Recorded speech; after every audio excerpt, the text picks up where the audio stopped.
ஆளுநர் ஆர்.என். ரவிக்கு எதிராக உச்சநீதிமன்றத்தில் தமிழக அரசு வழக்கு. மசோதாக்களை ஆளுநர் கையாளும் விதம் அரசமைப்புக்கு எதிரானது என அறிவிக்க கோரிக்கை.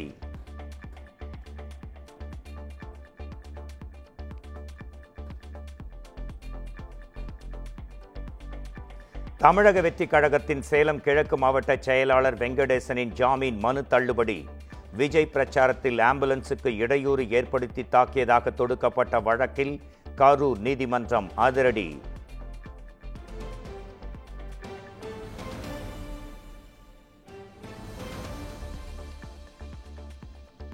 கரூர் துயரச் சம்பவத்தில் எந்த ஒரு தனிநபர் மீதும் பழி சுமத்தி பலிகடா ஆக்குவது அரசின் நோக்கம் இல்லை. திட்டமிட்டு சிலர் பொய்களை பரப்பும் போது உண்மையை விளக்க வேண்டியது கடமையாகிறது என முதலமைச்சர் மு.க. ஸ்டாலின் பதிவு.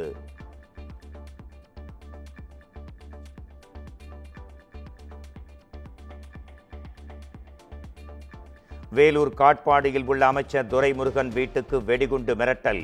மோப்ப நாய்கள் உதவியுடன் வெடிகுண்டு நிபுணர்கள் சோதனை.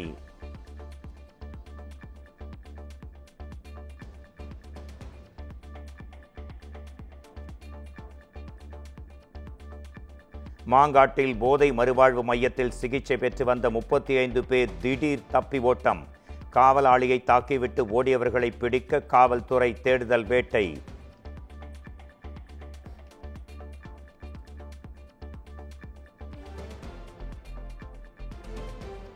தங்களுக்கு வழங்க வேண்டிய 21 கோடியே 29 லட்சம் ரூபாயை 30% வட்டியுடன் வழங்க பிறப்பித்த உத்தரவை அமல்படுத்த வேண்டும். லைகா நிறுவனம் தொடுத்த வழக்கில் நடிகர் விஷால் பதிலளிக்க உயர்நீதிமன்றம் உத்தரவு.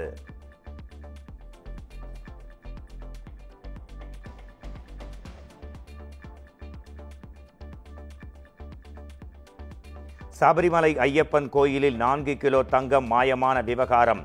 கேரள சிறப்பு விசாரணை குழு சென்னை நகைக்கடையில் விசாரணை.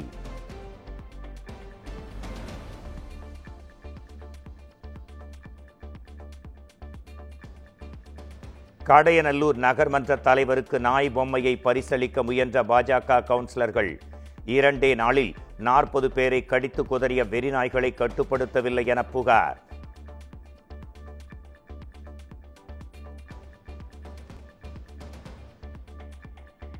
சேலத்தில் விவசாய நிலத்தில் மலம் கழித்ததாக கூறி அதனை அள்ளிச் சொல்லி சிறுவன் மீது தாக்குதல். விவசாயி மீது சாதிய வன்கொடுமை தடுப்பு சட்டம் உள்பட 5 பிரிவுகளின் கீழ் போலீசார் வழக்கு பதிவு.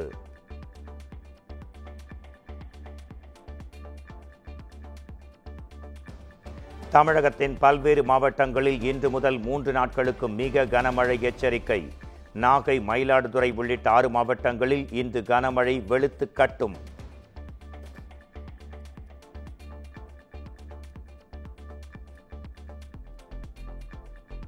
கரூர் துயரச் சம்பவம் குறித்து சட்டப்பேரவையில் விளக்கமளித்தார் முதலமைச்சர் ஸ்டாலின்.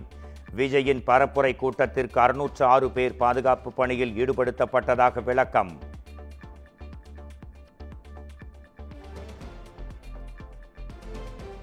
கரூர் அரசு மருத்துவமனையில் உடல்களை வைக்க குளிர்சாதன பெட்டிகள் இல்லாததால் உடனடியாக உடற்கூறாய்வு செய்யப்பட்டது. கரூர் சம்பவத்தில் அனைத்தும் சட்டப்படியே நடைபெற்றதாக முதலமைச்சர் ஸ்டாலின் தகவல்.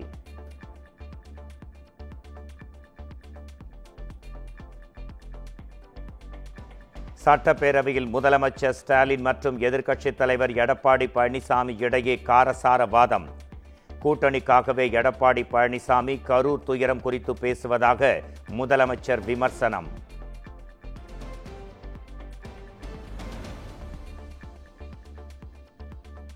சட்டப்பேரவையில் சபாநாயகர் இருக்கை முன் அமர்ந்து அதிமுகவினர் தர்ணா. தூத்துக்குடி துப்பாக்கிச்சூடு சம்பவம் குறித்து அமைச்சர் பேசியதை கண்டித்து வெளிநடப்பு.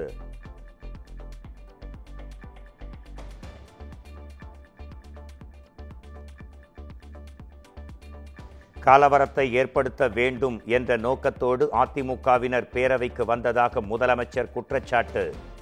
அதிமுகவுக்கு கூட்டணி சரியாக அமையவில்லை என்று சாடல்.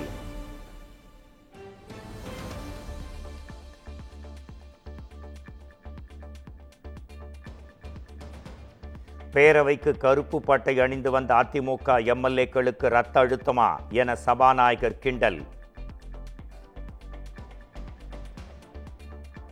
எல்லாருக்குமா ஒன்று போல பிபி கூட்டிட்டு அமைச்சர் அவர்கள் அதை பற்றி நான் சொல்லிடுறேன். மாண்புமிகு பேரவைத் தலைவர் அவர்களே, சிறைகளிலே இருக்கக்கூடிய சிறைவாசிகளுக்கு ஒரு அடையாளம் கொடுப்பார்கள். அதே போல இன்றைக்கு தனி அடையாளத்தோடு அதிமுக எம்எல்ஏக்களை சிறைவாசிகளுடன் ஒப்பிட்டு அமைச்சர் ரகுபதி பேசியதால் சலசலப்பு, பரபரப்பு.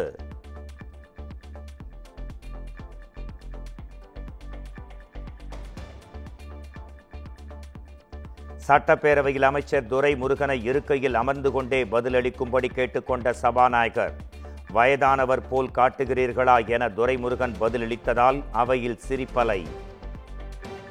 தயவு செய்து உங்களால் நிற்க முடியும், நல்லா ஹெல்த்தியா இருக்கீங்க, தயவு செய்து உட்கார்ந்தே பதில் சொன்னா எங்களுக்கு வயசானா காமிக்கிறீங்களா சார்? இல்லை, நாங்கள் அதை சொல்லலை, நாங்கள் இளைஞராக தான் பார்க்குறோம். இல்லை நான் பாரி வேணாம். ஓகே, தயவு செய்து.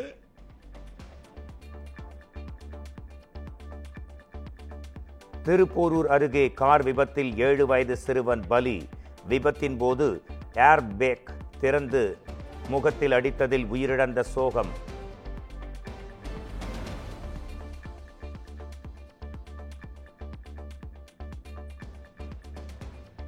ஆபரண தங்கத்தின் விலை சவரனுக்கு 280 ரூபாய் உயர்வு.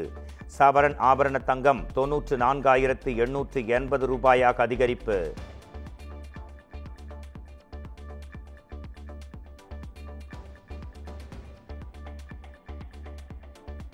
மகாபாரத நாடகத்தில் கர்ணனாக நடித்த பங்கஜ் தீர் காலமானார். புற்றுநோயால் பாதிக்கப்பட்டு சிகிச்சை பெற்று வந்த நிலையில் மரணம்.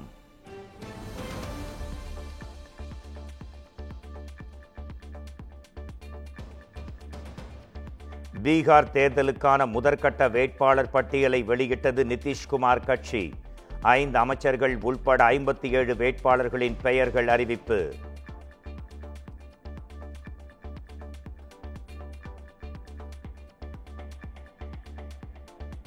பீகார் சட்டப்பேரவை தேர்தலில் தாம் போட்டியிடவில்லை என பிரசாந்த் கிஷோர் அறிவிப்பு. ஜன்சுராஜ் கட்சி வேட்பாளர்களின் வெற்றிக்காக பாடுபடப் போவதாக பேட்டி.